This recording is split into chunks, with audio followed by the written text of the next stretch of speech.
निउसावहाय खौरां बिजोङावहाय फोरमायदोंमोन जे गावनि फिसायखौ उदालगुरि स्टेशननिफ्राय रङिया स्टेशनसिम दोनबोनो नागिरनायावहाय सासे आइजोआ एक्सिडेन्ट माने जाब्रबथाय बिदि फोरमायदों। एक्सिडेन्ट जानाया मारै जामारदों? आदसा दे ट्रेन स्टेशनावथ' थांलाय फैलाय बारस'ग्रा गोजौजों सिरि दंखायो थांलाय फैलाय खालामग्रा। बियो गाहायजों माने स्टेशनाव थाहैखानाय मानसिया मारै स्टेशनावहाय बिदि एक्सिडेन्ट जाखो? ना गावसो हारसिं बाज्रुमदों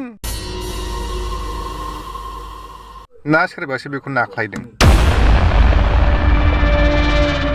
बिराद गिदिर कनफिउज जादों आङो। बाहायथ' स्टेशनाव थाखानाय मानसियाथ' बिदि ट्रेन थांग्रा फैग्रा लामायाव मारै गोलैलांखो? सोमोनांथाव मोनसे सन्देह दं आंहा। जुदि बिसोरो बोराय बुरि थारमारब्ला जानो हागौ फिसाया माबा मोनसे गोरोन्थि दाय मावदों बा जानो हागौ बिसिया माबा मोनसे गोरोन्थि भुल बुजा बुजियैखौ बियो सुद्रायनो हायाखै। माबा मोनसे सन्देह दं। नङाब्ला बे स्टेशनावहाय ट्रेन गाखोग्रा जायगायावहाय बियो मारै गलांनानै मारै बिदि थबस्र' जखो?